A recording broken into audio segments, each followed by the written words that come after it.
Grabe ang nangyayari sa politika ngayon.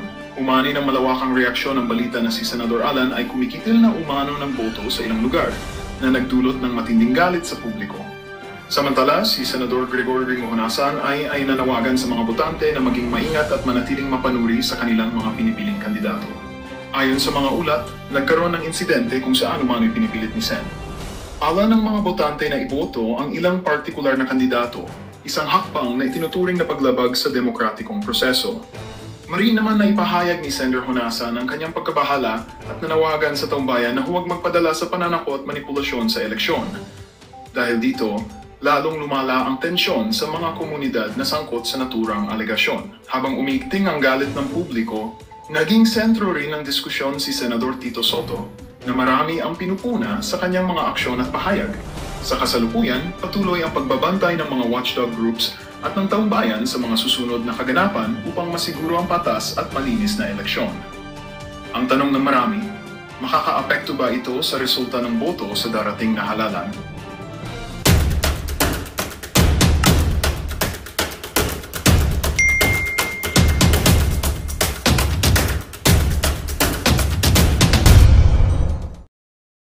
At ang umuugong na balita ay ito pong si Senator Alan Peter Cayetano na kung saan ay ang sinasabi ay meron na raw po itong sapat na bilang at sabihin natin majority votes mula po sa kanyang mga kasamahan sa Senado.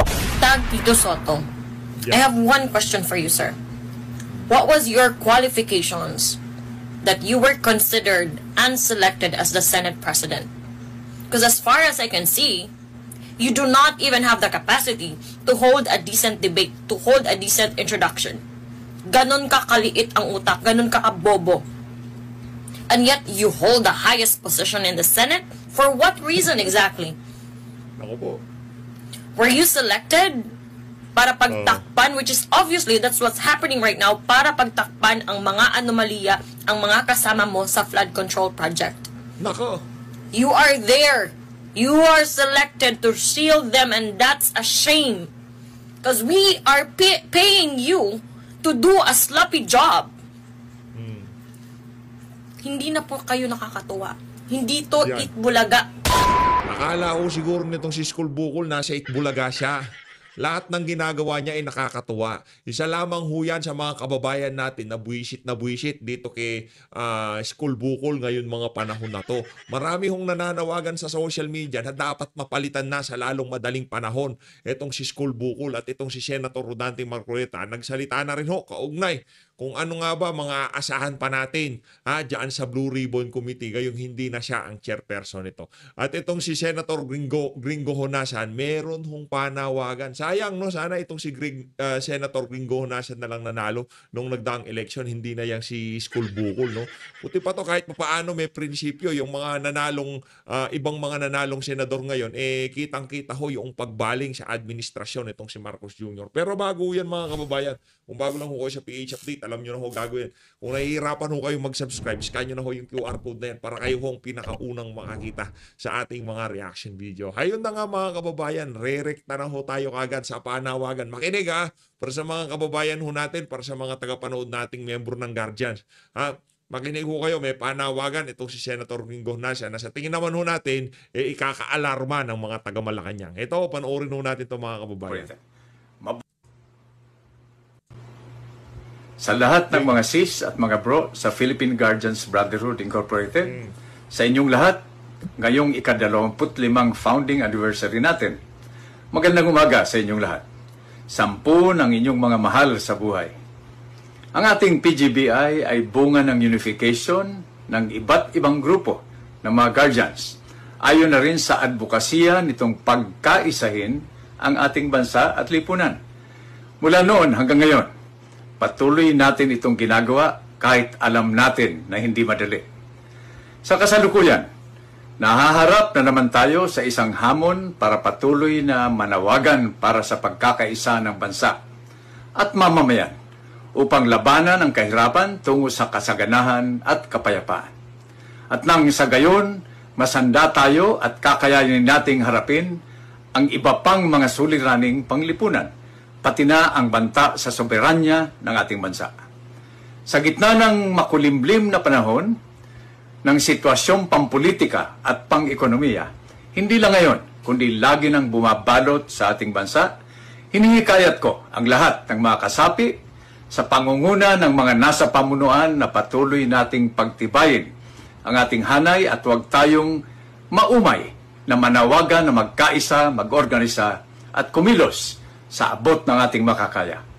Manawagan tayo ng pagkakaisa sa lahat ng mga nakaraang namuno, sa mga kasalukuyang namumuno, at sa mga naghahangad ng mga pansarili at pangpartido politikal na interes sa interes ng mamamayang bayan. Manawagan at mag-organisa din tayo sa hanay mamamayan upang kumilos para sa pagkakaisa at kapayapaan at iluklok ang mga pamunuang lokal at sa nasyonal, ang mga tunay na magtataguyod na pagsugpo ng kahirapan para sa tunay na pagbabago.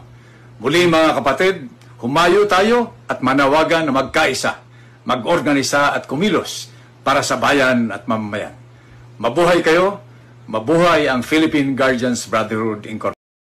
Ayun na nga mga kababayan, no? At isa lamang huyang si former Senator Greg Honasan sa mga nananawagan ngayong mga panahon na to dahil kitang-kita na ho talaga yung nangyayaring lantarang pagnanakaw. Yung tipong ang nangyayari ho kasi hindi naman paghahanap ng katotohanan eh. Hindi ho accountability. Ito base sa mga nababasa natin sa social media sa ating mga kababayan, cover up daw ho ang ano na yan, yung independent commission para imbestigahan itong ano na to, itong napakalalang mga ghost project dito sa flood control projects na to, yung mga contractor, yung mga district engineer. Ang mangyayari daw ho dito mga kababayan, ito base lamang sa mga nababasa nating nagko-komento sa social media ng mga kababayan natin. Ang dating daw para sa mga kababayan natin, cover up ito para ma-absuelto hetong si Marcos Jr. sa lahat ng mga kabalbala na nangyayari ngayon sa ating bansa. Rekta na ho tayo dito kay Senator Rodante Marcoleta. Ano ba mga aasahan natin bukas diyan sa Senado? Isa na tayo inananalangin na talagang magkarigo doon bukas, no?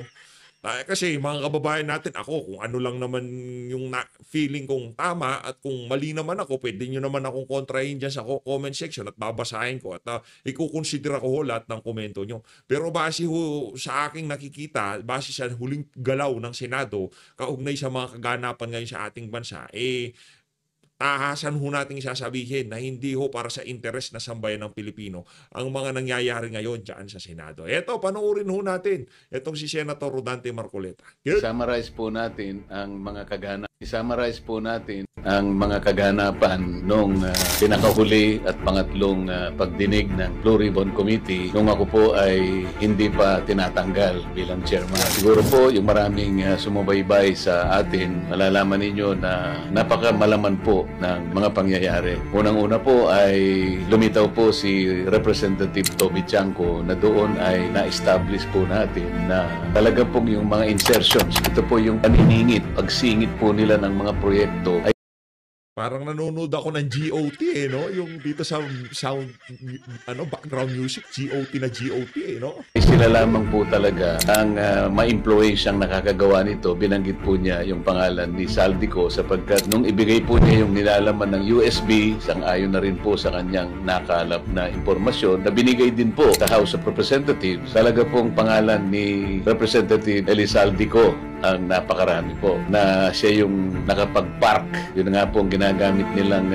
termino ngayon, parada at saka sagasa. Ibig sabihin po ng parada, nakakapagparada sila ng mga proyekto na may kinalaman naman po, kinakasangkapan din nila yung mga lokal na representative sa lugar. Yung iba, yung sagasa naman po, ay mas matindi po yun. Talagang ipapark nila doon sa ayaw mo at sa gusto. So napatunayan po nung yan ay tinindigan po ng gobernador ng Mindoro Oriental, kung saan bali nagsanib po yung pagpapatotoo ni Representative Toby Chanco at saka si Gobernador Dolor ng Mindoro Oriental. Pagkatapos po niyan ay lumitaw po yung pagtatapat ng dalawang mag-asawa, itong mag-asawang Curly at Sara Diskaya. At yan naman po ay naging daan yung offer natin nung pangalawang pagdinig na kung saan po ay pinload natin yung idea na kung gusto po po ninyong magtapat, tulungan na po ninyo kami para mas madali po ang aming trabaho at makakaasa po kayo na sa ilalim po ng Witness Protection Program. Kung inaakala po ninyong makakatulong kayo, may bibigay namin yung parang provisional immunity. Sa mga tweet, sila po ay kumagat doon at bago nga po nila ginawa yun ay sumulat sila sa akin para lang patunayan na gusto nila talaga na magsabi na ng totoo. Ganun po yung nangyari. Sila ay tumestigo, binasa nila yung kanilang salaysay na mag-asawa at doon nga po ay lumitaw. Meron pong 17 miyembro ng mababang kapulungan ang kanilang ipinagtapat na di umano ay kasangkot nga po dyan sa kung paano po nagagawa yung pagpapatupad ng flood control project. Nakapagpangalan din sila ng 10 iba't iba pang mga tao, karamihan po ay galing sa Department of Public Works at mga pribadong tao na nagkaugnay-ugnay sa ganitong gawain. Pagkatapos po niya, napansin din po ninyo yung isang kontraktor na nagpapahiram ng lisensya, ginagamit naman nila ang resources ng gobyerno. Dahil wala namang kumpanya yung district engineer, ang ginagamit niya mga tao ng gobyerno, mga makinarya ng gobyerno. Pero sa maraming pagkakataon, ay mga multong proyekto po na nagtuturuan po sila. Pero kahit sino pa yung nagsasabi ng totoo, sino nagsisinungaling, ang maliwanag po, talagang halos bilyong piso po ang nakulimbat nila. Yung iba po ay kanilang itinataya sa mga kasino. Nakuha po namin ng lahat ng records na ito. Kaya nga po yung isa ay na-contempt sapagkat sa harap po ng napakaraming ebidensya na tinatanggi pa niya at nagsisinungaling, gumamit pa po ng iba't ibang mga IDs para sa ganoon ay maitago nila ang kanilang kagagawan. Naging malaman po at kami natutuwa na sa pangatlong pagdinig ay naging makabuluhan at very substantive po. Ang totoo niyan po ay baka hindi magtagal matapos namin ito. Ngunit sa kasamaang palad, na sinasabi ko na po, marami po siguro yung nasaktan o maring naligalig, maring natakot kung nga po ay kanilang tinanggal bilang chairman ng Blue Ribbon Committee. Wala naman po tayong magagawa. Yan po yung prosesong naganap. Kamakailan lang, parang ilang araw lang ang nakararaan. Ngunit bago ko po binitawan yun, ay pinaintindi ko po na yung pong nagawa. Medyo malakas lang yung background music pero dahil si Senator Rodante Marcoleta yan, kailangan natin pakinggan ito. Namin ay sana wag ninyong buburahin. Sana kung sino man yung bagong liderato na tutupad sa tungkulin bilang chairman ng Blue Ribbon Committee, ipagpatuloy niya mula dun sa aming iniwanan sapagkat kami po may direksyon. Hindi ko po alam sila kung merong direksyong pinatutungan. Sana naman po meron para sa kabutihan po ng ating bansa. Huwag po kayong malulungkot. Nagkikita-kita pa rin po tayo. Salamat po. Kami, Senator Rodante Marcoleta, kami talagang lungkot na lungkot. Malungkot kami kasi yung tipong nandyan na yung sila Curly Discaya, merong pananagutan yan. Pero kumanta sila yung sinabi ni VP Sara, yung nangyayari sa House of Representatives, yung nangyayari pagka budget deliberation, yun yung tipong doon talaga nang gagaling Tapos yung mga individual na nakaladkad ang pangalan doon sa Blue Ribbon, sila talaga yung lumutang Yung tipong hindi DE, hindi district engineer ang problema. Oo, meron silang problema kaso putulin natin yung ulo ng yung sawa na to, ika nga, di ba?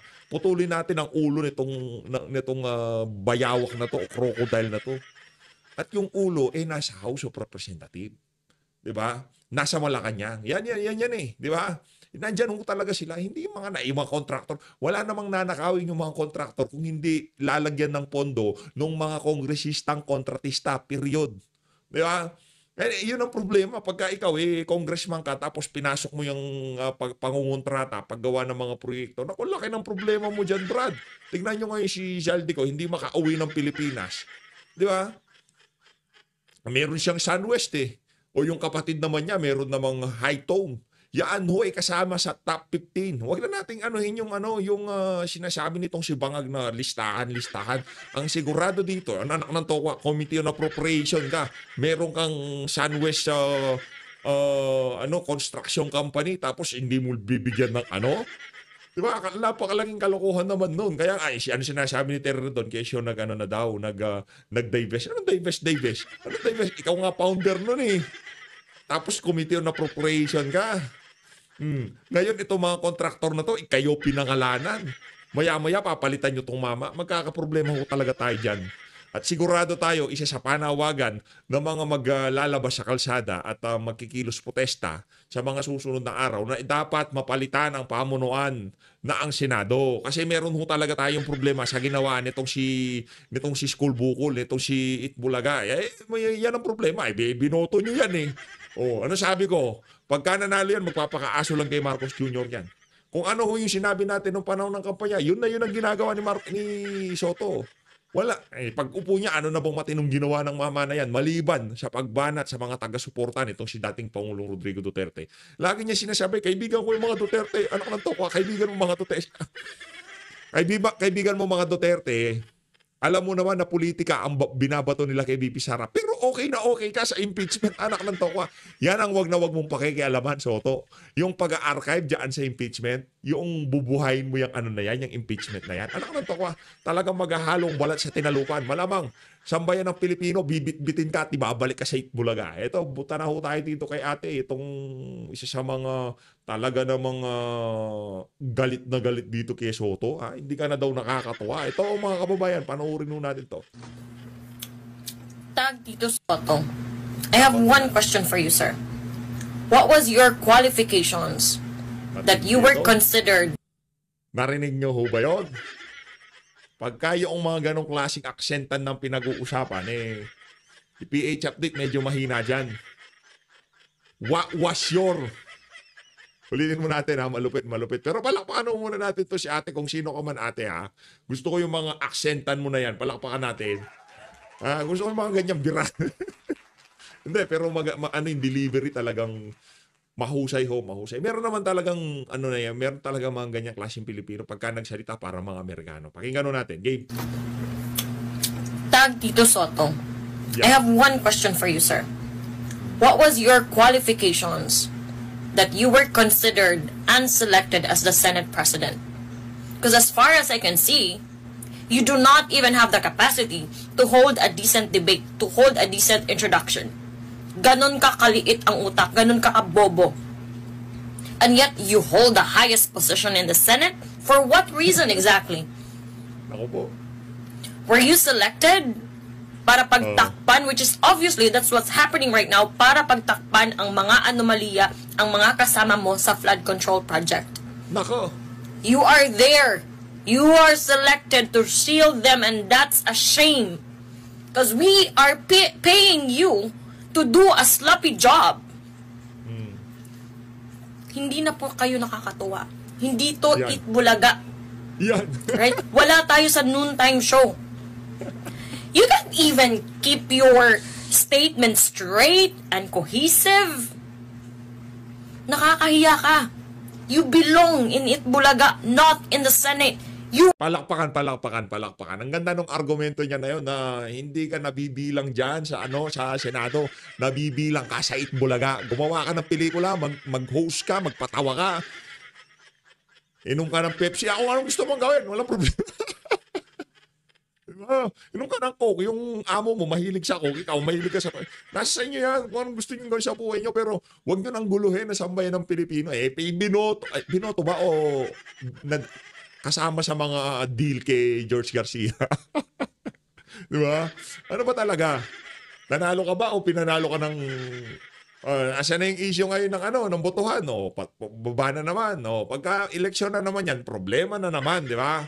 Marami na namang consolidation server, marami na namang mga version. Diba? Marami na namang kabalbalan na mangyayari dyan, mga kababayan. Asa na yung mga maiingay sa asa na itong si Chairman George, itong si Harold, si Attorney Harold, kalimutan ko pinito. Hindi na kasi nagpaparamdam baka naareglo na siya, di ba? Galit na naman yung si Harold. Hindi, napakiusapan. Okay, Who resign? Give your position to someone else, someone capable, someone qualified, like Alan Peter Cayetano. Nakakahiya ka. Ayos. The world is watching, and this is the kind of performance that we're getting from one of the highest paid official in the country, paid from our hard. Ito mga kababayan, pasadaan lang ho natin na mabilisan. Ganito kasi sinilarawan noong mga naglabas ng impormasyon, yung ano daw yung mga pera diyan sa issue ng flood control na yan, nakakwarto at kamakamada. Ito sa tingin ko, ano to flood control man ito. Tignan nyo mga kababayan. Ayan o. Yan o mga kababayan. Tignan nyo naman. Kamakamada. Sa tingin ko ganyan na ganyan.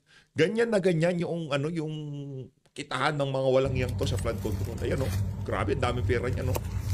Yung tipong kahit isang ganito lang, yung tipong, may pang negosyo na ako dyan. Diba? May pang na ako, may pang tatayo na ako na negosyo ko. Pwede na akong mangupahan ng pwesto sa palengke dyan.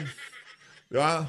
Pwede na ako dyan, okay na dyan. Ano kaya pwedeng ibenta? Diba? Ano kaya pwedeng negosyohin? Flood control na lang kaya. Anak ng toko, nagkaroon ka ng ganito karami. Ganito karami, dami na unod mga kababayan. Hindi natin lang magkano yung ganito karami. Pero sigurado dito, napakalaging halaga na yan.